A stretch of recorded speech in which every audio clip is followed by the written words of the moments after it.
everyone, it's Lindsay from Perfectly Bookish 5, and here is a little vlog with some book reviews.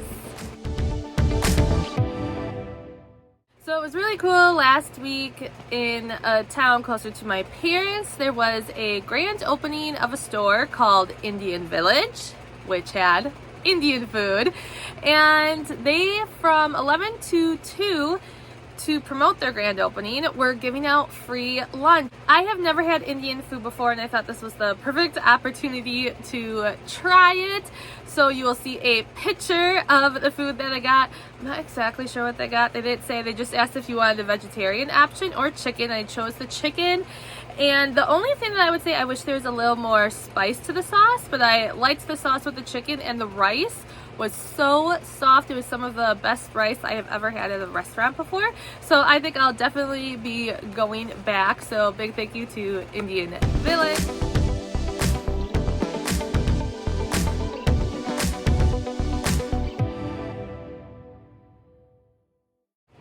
Then in here you'll just see some clips of me going to, was it 3 different bookstores.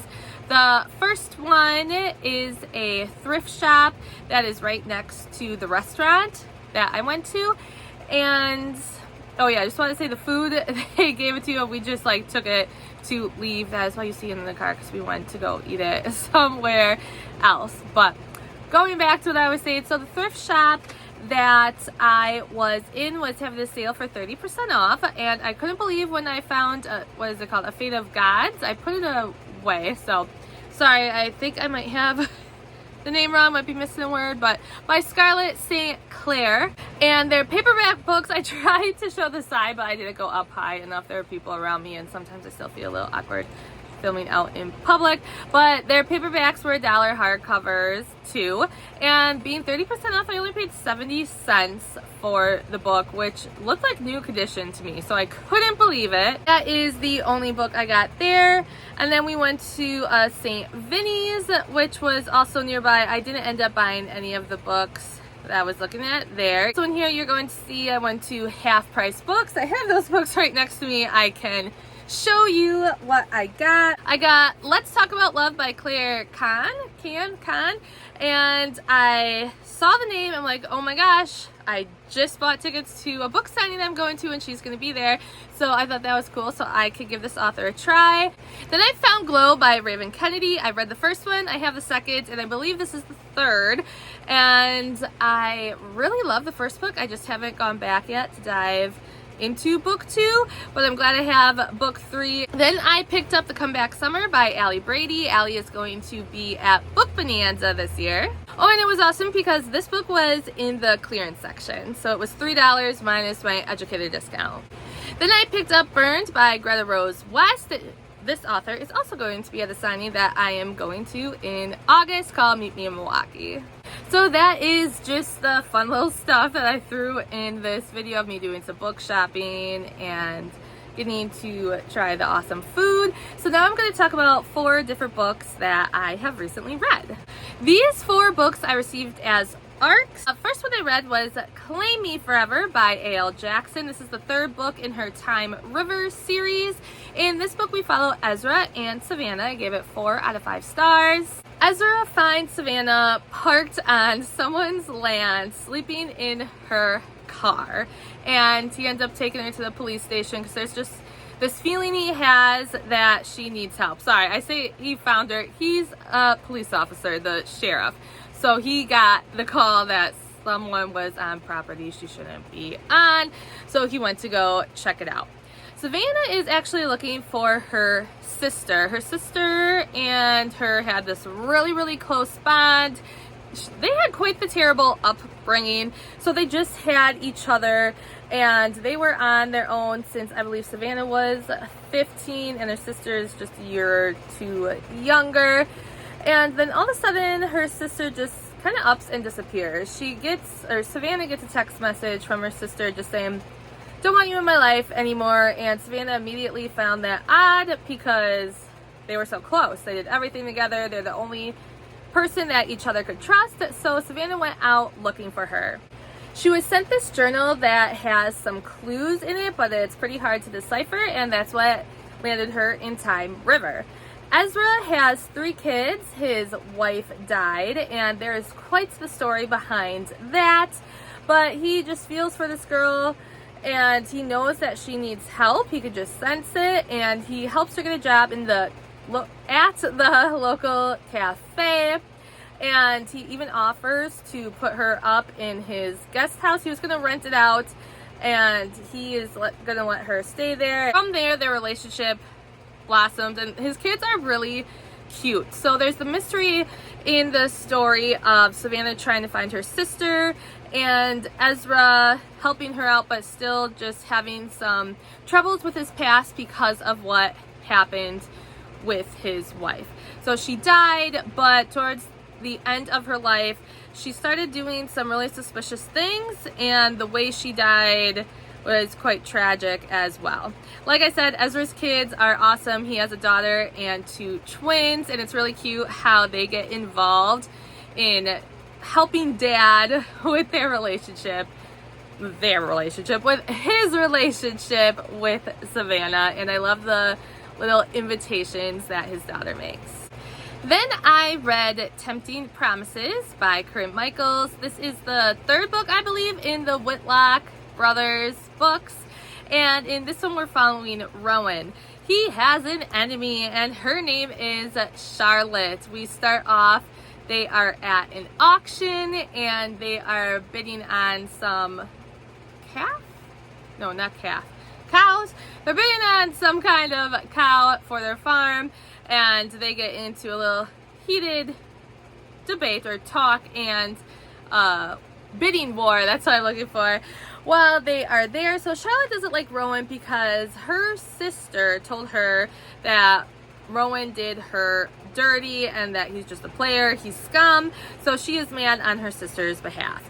Rowan, he knows, well, he says that the sister is lying. He would never cheat because of stuff that happened with his mom.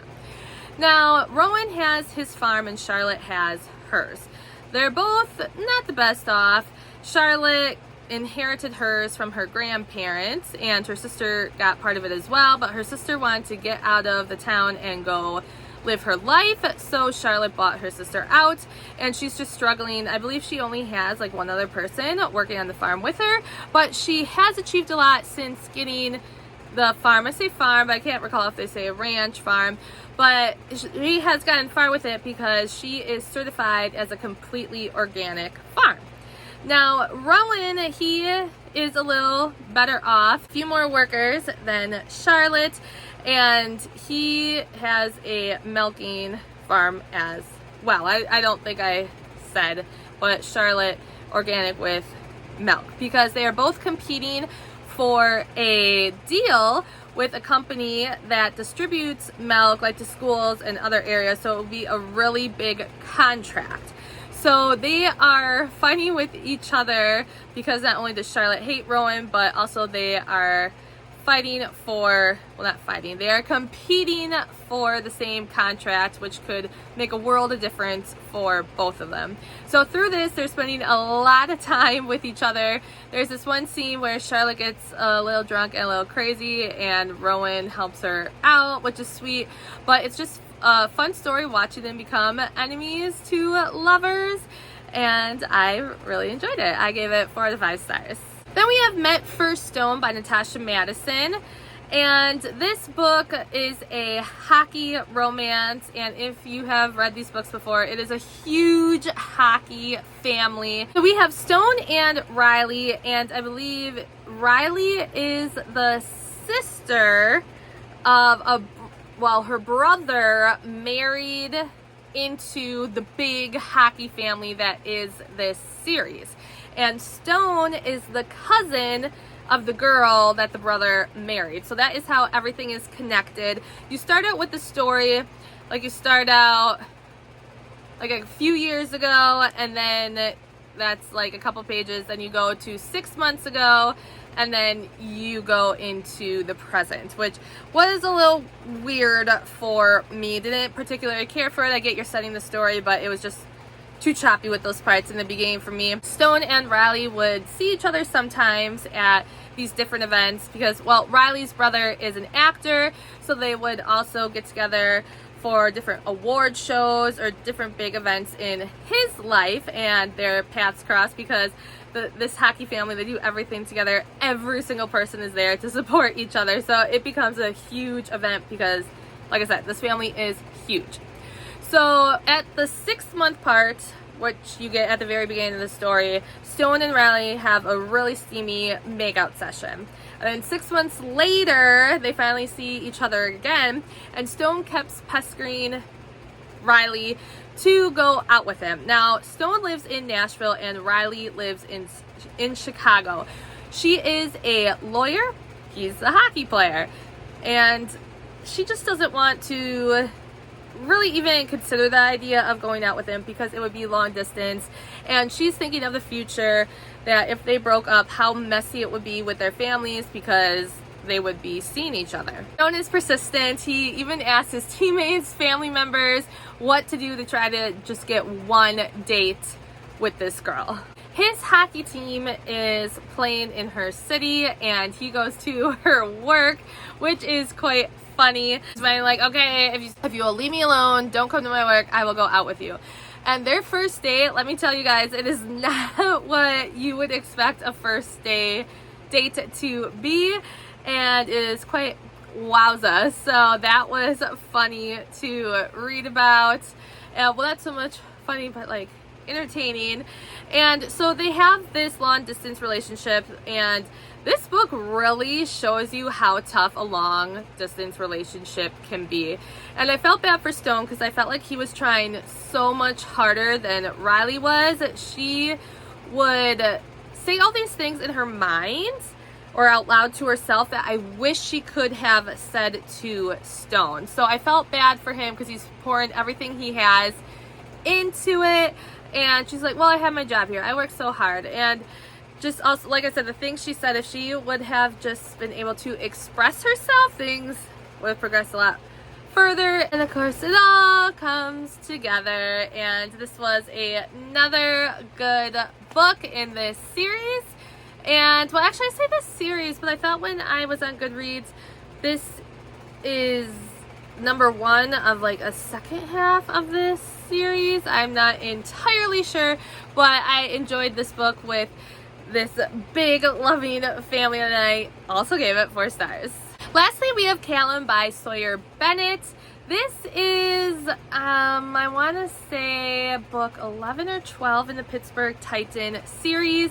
I listened to an audiobook arc, and this may have some triggers. There is some abuse that goes on. We have Juniper, who is actually married to Callum's brother. Callum despises his family. Well, not his family. He likes his mom. But his stepdad and stepbrother are scum. And he wants his mom to leave his stepdad because he's always suspected of his mom getting treated pretty poorly. But mom doesn't want to leave him, and he has never actually seen anything happen with his own eyes. Juniper and Callum had a relationship, but then when it came to Callum trying to kick off with his career, which was not as a player, it was in management with hockey teams, he told Juniper he didn't want to hold her back. And Callum's brother basically got into Juniper's head, kind of telling her she should give him an ultimatum, and they ended up breaking up because of that. And then Juniper and the brother ended up forming a relationship afterwards. She ended up marrying him, and things just didn't go so well. But Juniper has a reason why she is staying with the brother. And I won't tell you what it is, but when Callum comes to visit, he's visiting because his mom is in the hospital, and he suspects that his stepdad put his mom there. While he is visiting, Juniper is the only one in the hospital with his mother. They cross paths and they get to talking, and he finds out that Juniper is being hurt just like his mom. And he offers to help with the problem of why Juniper is staying where she is. And he's like, pack your bags and let's get out of here. We're doing it now. And Callum tries to get Mom to go with him, but she doesn't. She just stays behind. So Callum is protecting Juniper, and his brother just doesn't let up. So during this story, there's talks with lawyers trying to get Juniper a divorce, and there's a lot of sketchy stuff that is happening because he just is like, I'm not going to let you go, and no one else can have you. So Juniper and Callum are getting closer, and they're able to rekindle their relationship. It's a sad way that they get to rekindle their relationship, but nonetheless, they are able to bond again. So that was nice seeing their relationship grow and Callum help Juniper. And surprise, surprise, I'm going to say this was a 4 out of 5 star read for me. And I really enjoyed all these books that I read. Thank you so much to the authors and their team for providing me with ARCs. And now I'm just gonna kind of roll the tape of the different bookstores and stuff I went to. So thanks for watching, guys.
Hey guys, so when I was at work today, my mom texted me letting me know that Hobby Lobby had 90% off their Valentine's stuff.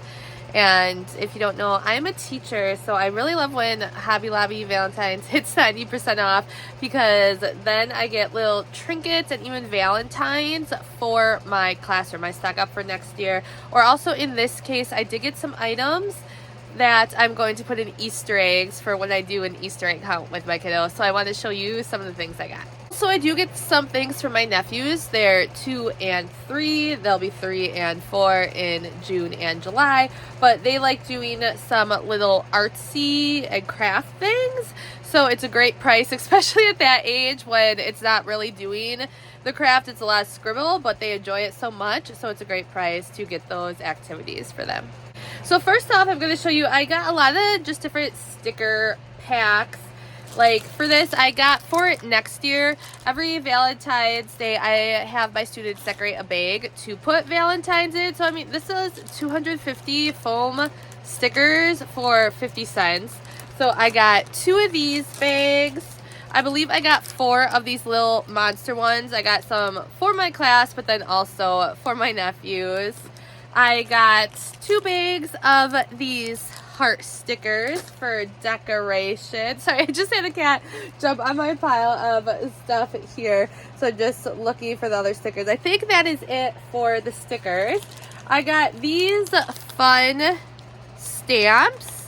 It's a pack of 12. So I got, I believe, 4 packs of these, again, for my class and for my nephew. So just something fun for the kids do. I thought these were cool to find. It's a 2-pack of these little squishy things, and they're called jigglies, but the kids, like, I figure this is kind of like a fidget, and there's the two roses together, and then there's a couple that have a heart and a rose, and with it being squishy, a fidget, like, what else with those mochis, or I don't know, but I thought these could be fun to put in Easter eggs, and the kids could have these as a fidget toy. For my nephews, I got two. Everything, like, for my nephews is a set of two, so they don't argue about the differences, but it's a heart stained glass to paint. I thought these could even be used for Easter buckets. I choose you a shark, because why not? I'm probably going to use it for Easter buckets for them. I got some Valentine's Day napkins. It was a set of 30 for 59 cents, and I will use these as napkins at my house, but also for different parties and stuff that we have in my classroom. Oh, this was another fun sticker set. It's all foods. I know my nephews are going to get a kick out of that, and some of the foods don't even have a Valentine's theme. I mean, yes, some of them have the hearts, but like some up here, not really Valentine's-y, but they'll have fun with it regardless. I got 3 packs of these rings. I'm going to put some in Easter eggs and save some for Valentine's Day next year. I got 4 sets because they only came in 12 of these Valentine's glasses for next year. And it's funny because I got some Valentines, and luckily the ones I got isn't a problem, but my mom showed me some of the ones that she got, and they come 16 to a pack. Luckily the ones I got have 32 in them, but sometimes I just think that the manufacturers who make these don't think about classroom size, and it's just hard for families who like are getting Valentines when they are full price. Companies like do better. Think about class sizes for families.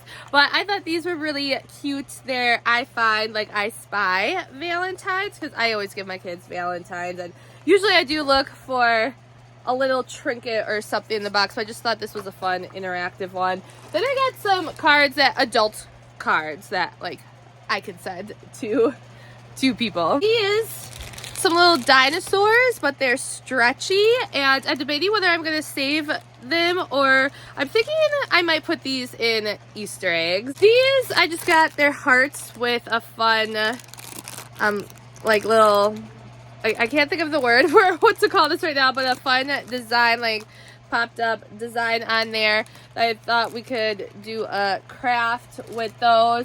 Oh, I was saying there was only one of these Valentines came with magnifying glasses, but I want to save the magnifying glasses for science and also for my nephews.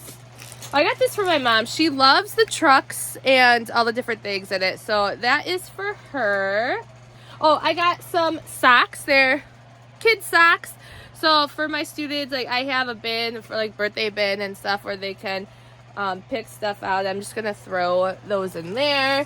Then I got a set of bookmarks, and I'm going to save these for the beginning of the school year because I want the kids, when we talk about like just the right books to pick for them, and when we get to pick our books for our book bin the first time, I think it's going to be fun to decorate a bookmark to keep in their book bin for their books. These are for my nephews. It's a 2-pack. There's a sloth and a unicorn. I got these little wooden hearts. My mom and I are going to use them for a craft project. Then I think the last Valentine-y thing I got are these beads that mom and I are going to use for a craft project as well. Oh, here, it's buried. I am so all over these 2 things. This is for one of my nephews. It's just a fun straw. And I was surprised it said it was a Valentine's toy. So it was 90% off. And then this, for my nephews as well, when it gets nicer, it's candy heart shaped chalk. Then the other things that I got that were on sale that aren't Valentine's, for 74 cents, I got this cute sunflower design of duct tape, and I love this one. Cats and dogs, it is adorable. Have an air conditioning unit that, gosh, I can't even think of the name for it, but like it's inside your house and it also juts on the outside. So in the winter, I wrap it up and I duct tape like garbage bags and stuff to it, and I used duct tape for a lot of different things. So at first I found some that were $1.74, and I was going to buy just a few rolls of that because I am really low with the one roll I have left. And then I saw these for 74 cents, and I got 3 of the cat and dog ones, and I got a few of the sunflower ones, but I'm going to give some to my parents as well to use the duct tape. But that is a great haul, and I just really enjoyed everything that I got, and it was a good shopping week for 90% off.